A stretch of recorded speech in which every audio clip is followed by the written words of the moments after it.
لحظة الغروب من واحة الغروب.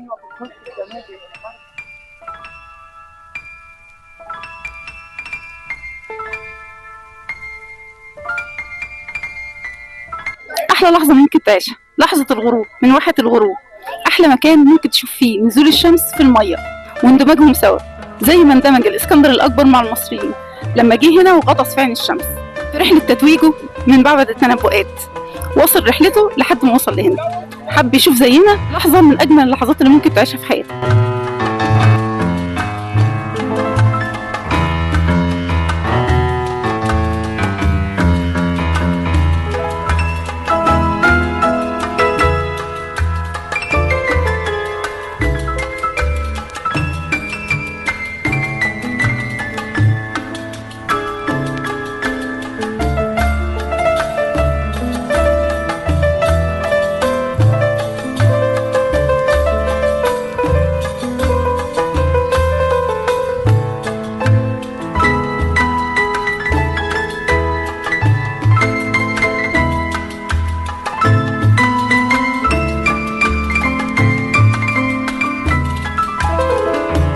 تعالوا سيوة.